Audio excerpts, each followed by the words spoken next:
And now, it's time for another Dice Tower review with Tom Vasel. Hey folks, I'm Tom Vasel, and today we're taking a look at number 9. Or number 9, I don't know why the vowels have disappeared here from number 9. This is a tile stacking game, where you're going to have tiles that look like different numbers, and you're going to be placing them on the table. It's essentially a solitaire game. The game is for 1 to 4 players, but you literally could buy 2 copies of this and then play 8 players. You could buy 10 copies of this and play 40 players, because what you're doing doesn't really affect anybody else. You're just stacking tiles on top of each other. Here's how it plays.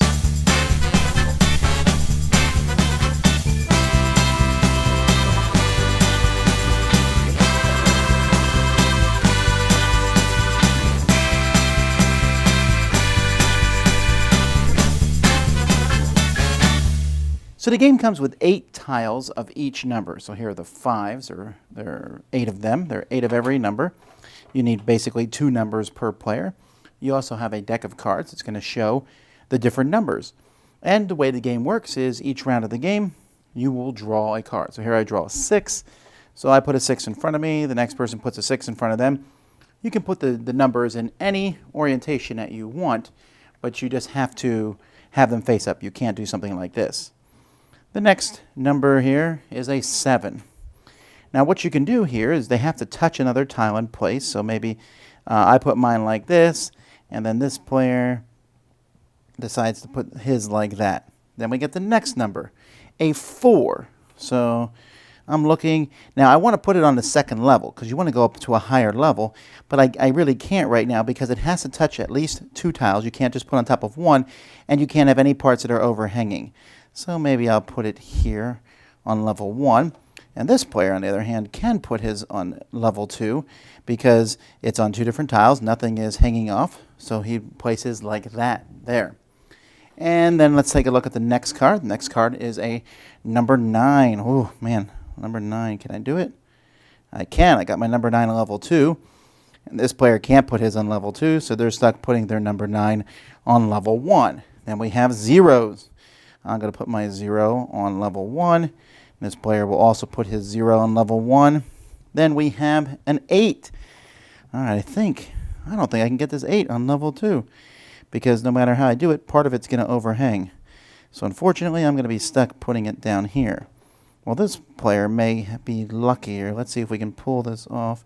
See, they could put it here on top of the 9, but that's not legitimate, because it has to touch at least 2 tiles.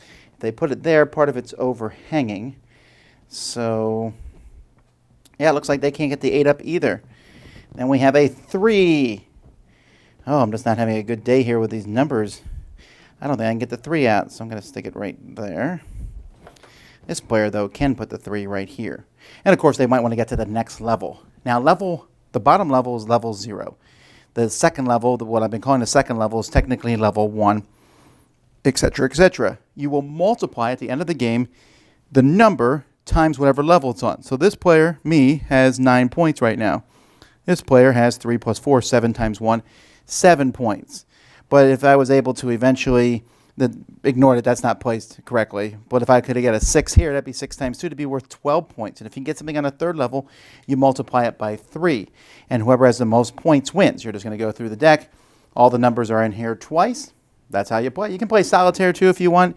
Then you're just trying to score as many points as you possibly can.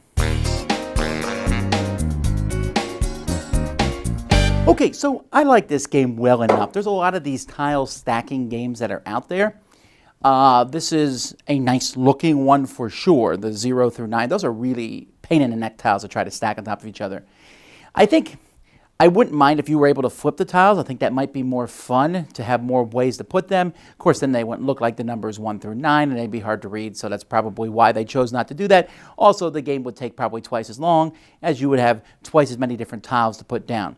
As it is, getting something on the second level's hard, and you got to make them all touch too, which, by the way, if you watch my example there and I put the 3 and 4, those 3 and 4 should have been touching each other, or else you can't place them that way, because everything on the same level has to touch. So getting something on that second level is hard. Getting something on the third level is even harder. The fourth level is almost impossible, it feels like, but it can be done, and I've seen it done. Scoring's a bit wonky, right? Because if you get a 9 in a high position, you've won, unless someone else got a 9 in a high position. But what's interesting about the game is that everyone will play it differently. You put that first number down, you're all the same. You put the second number down, everyone's probably done it slightly differently, and you'll change. Sometimes you'll get a number that can go on a higher level, but you choose not to put it there because it won't score as much and you're waiting for a better number. Sometimes you'll set yourself up and be like, the 9 can definitely fit here. Now let's hope it gets drawn soon. You know, and that's interesting. You're really not really communicating with those around you. You're just putting a number down, they're putting a number down, and you look and you're like, oh, you won or I won. And again, it's a solitaire game that's being played by 4 people, but it's easy, and almost everyone that I've seen play this with has really enjoyed it. In fact, my enjoyment, which is kind of like, oh, that's fun, is on the lower end of the level compared to most of the people I've seen play it. So the components are great. Everything fits inside that insert. You know, this insert here is essentially used over the course of the game as you're pulling out the tiles. I actually would prefer to have all my tiles in front of me so I can mess with them ahead of time to try to guess. I like that whole put out some tiles and then hope something comes, speculating to get them out. But anyway, that's number 9. Dice Tower Judgment approved. Thanks so much for watching the Dice Tower videos. Find more great videos and reviews as well as our top-rated audio podcast at Dicetower.com. You can also find other great shows at Dicetowernetwork.com. I'm Eric Summerer, and you've been watching The Dice Tower. The Dice Tower is sponsored by Cool Stuff Inc., where you can find great games for great prices. Cool stuff in stock. Check them out at CoolStuffInc.com. Shut the door!